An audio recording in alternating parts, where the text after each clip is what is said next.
बाजपुर के ग्राम खमरिया स्थित गौशाला में उत्तराखंड सरकार के पूर्व मुख्यमंत्री त्रिवेंद्र सिंह रावत पहुंचे, जहां भाजपा कार्यकर्ताओं ने पूर्व मुख्यमंत्री त्रिवेंद्र सिंह रावत का जोरदार स्वागत किया। इस दौरान उन्होंने गौशाला का भ्रमण किया और गोवंशीय पशुओं को गुड़ खिलाया। वहीं पूर्व मुख्यमंत्री त्रिवेंद्र सिंह रावत ने NH-74 घोटाले में सफेदपोश नेताओं की भी मिलीभगत होने की बात कही।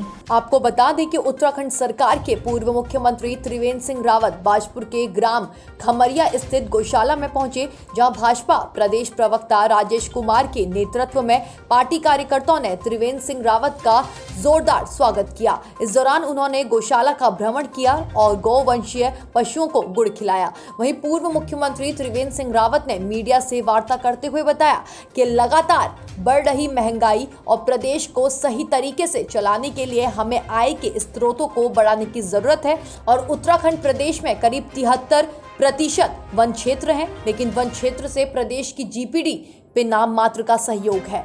और साथ ही उन्होंने इको टूरिज्म को बढ़ावा देने की बात कही। वहीं पूर्व मुख्यमंत्री त्रिवेंद्र सिंह रावत ने कांग्रेस पर निशाना साधते हुए कहा कि कांग्रेस में चल रही गुटबाजी किसी से नहीं छुपी है, यही कारण है कि कांग्रेस मजबूत विपक्ष की भूमिका नहीं निभा पा रही। साथ ही उन्होंने NH-74 घोटाले को लेकर कहा कि उन्होंने अपने कार्यकाल के दौरान SIT का गठन किया, जिसमें कई अधिकारियों और कर्मचारियों को सजा दी गई थी और कई लोगों ने धन वापस भी किया था और उन्होंने CBI जांच की मांग की थी, जिसकी वर्तमान की प्रदेश सरकार द्वारा CBI जांच कराई जा रही है।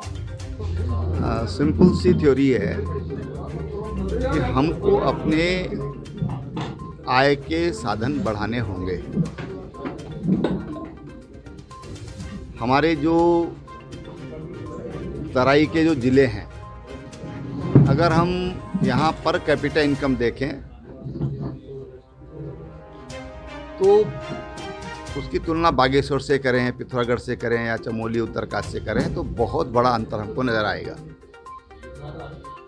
हमको फोकस उन जगह पर करना पड़ेगा जहाँ पर हमारी पर कैपिटा इनकम कम है और अभी भी बहुत बड़ा एरिया ऐसा है कि जो वर्जिन है।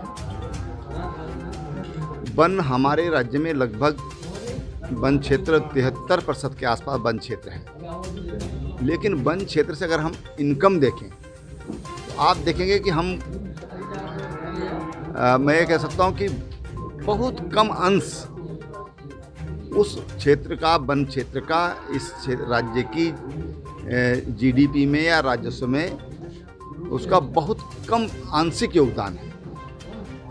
इसलिए ये वन, इससे हमारी इनकम कैसे हो सकती है? जो माइनिंग है या जो चुगान हम जिसको बोलते हैं, जो माइनिंग है और जो फॉरेस्ट में और ऐसी क्या चीज़ें हो सकती है, जैसे इको टूरिज्म है, वो एक बड़ा अच्छा सोर्स हमारे लिए हो सकता है।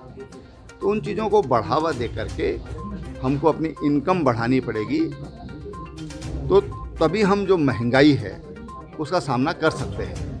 महंगाई जैसे वैश्विक हालात इस समय चल रही हैं और जिस तरह से पर्यावरणीय जो चक्र है वो बदल रहा है, उसका तमाम इस पर प्रभाव है। कई बार इधर सामान्य आदमी का ध्यान नहीं जाता है, लेकिन पर्यावरणीय दुष्प्रभाव जो हैं उसको हमको कंट्रोल करना होगा, नहीं तो आने वाला समय ये बहुत बड़ी चुनौतीपूर्ण होगा। और तमाम जो वैज्ञानिक हैं दुनिया के, उन्होंने ये 2020 और 2050 का जो कालखंड है बीच का, इन 30 सालों को बहुत चुनौतीपूर्ण माना है। तो हमको जो प्लानिंग है वो हमको लंबी सोचकर बनानी पड़ेगी। कुछ तात्कालिक हम लोग क्या कर सकते उसको करना पड़ेगा, और जो सोर्सेज हमारे पास हैं उन सोर्सेज का लाभ राज्य को मिले, राज्य के राजस्व की वृद्धि में उनका योगदान हो। पर तत्कालीन एक SIT गठित करके और जांच बैठाई थी। आपको याद होगा कि उसमें 2 अखिल भारतीय सेवाओं के अधिकारियों को सस्पेंड किया गया, 7-8 अन्य ऑफिसर्स को उसमें सस्पेंड किया गया, जेल में भेजा गया और कई लोगों ने जो धन वापस भी लौटाया है।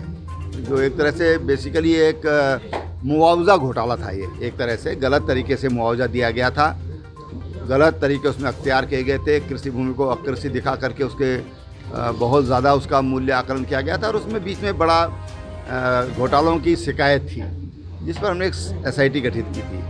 अभी उस पर CBI भी अब मुझे जानकारी मिली है। मैंने CBI जांच की उस समय मांग किया था कि CBI जांच होना चाहिए, बड़ा इशू है ये। तो उससे जांच चल रही, मुझे लगता है कि उससे और जो घोटाला हुआ है और स्पष्ट होगा। देखिए, हो सकता है जो जांच चल रही है उसमें सब चीज़ें स्पष्ट होना चाहिए। हाँ, जांच बिल्कुल बगैर दबाव के और निष्पक्ष होना चाहिए, तो जो भी होगा वो सब सामने होंगे। और ये ज़रूर है कि मैं ये कह सकता हूँ कि कहीं ना कहीं इसमें जो जिनको आपने तथाकथित रूप से सफ़ेद पोश कहा है, कहीं ना कहीं उनका संरक्षण उसमें लगता है। देखिए, यद्यपि ये उनका आंतरिक मामला है और जो उनमें फूट है वो जग जाहिर है, सब लोग देख रहे हैं उसको, किसी को बताने की ज़रूरत नहीं है। लेकिन हाँ, लोकतंत्र में मजबूत विपक्ष भी बहुत ज़रूरी है। लोकतंत्र में मजबूत विपक्ष भी बहुत ज़रूरी है। हम ये कह सकते हैं कि लोकतंत्र तभी कायम रह सकता है जब विपक्ष भी मजबूत हो। अब उनकी आपसी लड़ाई है, उसके बारे में मैं कुछ नहीं कहना चाहूँगा।